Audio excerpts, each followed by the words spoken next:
Across Indian junior sport में ज्यादा young athletes band substances के साथ पकड़े जा रहे हैं, खासकर एथलेटिक्स, रेसलिंग, बॉक्सिंग और वेट लिफ्टिंग में। लेकिन सबसे बड़ा इग्नोर्ड इशू है इन ड्रग्स का नुकसान उन बॉडीज पर जो अभी डेवलप हो रही हैं। मैं हूं अरूप घोष। एनएनआई स्पोर्ट्स ने नाडा इंडिया की प्रोविजनल सस्पेंशन और सैंक्शन लिस्ट रिव्यू की ताकि पता चले कि यंग एथलीट्स के डोपिंग केसेस में कौन से सब्सटेंसेस सबसे ज्यादा मिल रहे हैं। जो सामने आया वो अलार्मिंग है। ये सिर्फ परफॉर्मेंस बूस्टर्स नहीं हैं, इनमें कई बॉडी डिस्ट्रॉयर्स हैं। सबसे डेंजरस बात, यंग एथलीट्स अक्सर बिना पूरी समझ के इन्हें लेते हैं, जबकि ये हार्ट, ब्रेन, हार्मोन्स और मेंटल हेल्थ को लॉन्ग टर्म डैमेज पहुंचा सकते हैं।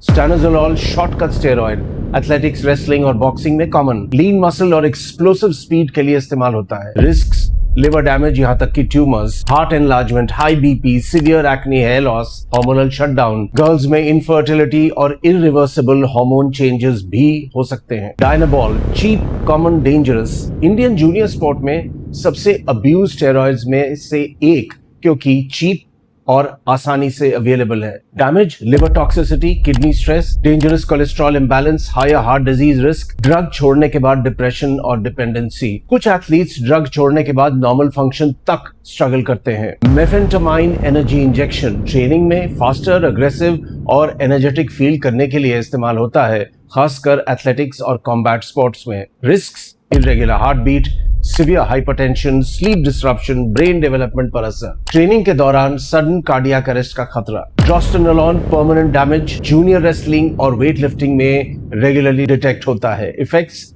हार्ट और liver damage, aggression, mood swings, testosterone suppression, infertility. Female athletes में आवाज भारी हो सकती है, facial hair growth, menstrual disruption और कुछ इफेक्ट्स इरिवर्सिबल हो सकते हैं। Nandrolone related substances Indian doping cases में सबसे फ्रीक्वेंट फाइंडिंग्स में से एक। Long term risks, cardiovascular disease, emotional instability, hormonal collapse, reduced sperm production, unnatural muscle growth से इंजरी रिस्क। ज्यादातर junior athletes next medal, next trial, next selection camp के बारे में सोचते हैं, नॉट लॉन्ग टर्म हेल्थ। 16-17 साल की उम्र में बॉडी अभी डेवलप हो रही होती है। अगर हार्मोन्स, ऑर्गन्स या ग्रोथ सिस्टम्स अब डिस्टर्ब हुए, कुछ नुकसान जिंदगी भर रह सकता है। क्लीन मेडल शायद देर से आए, लेकिन आपका फ्यूचर बर्बाद नहीं करेगा।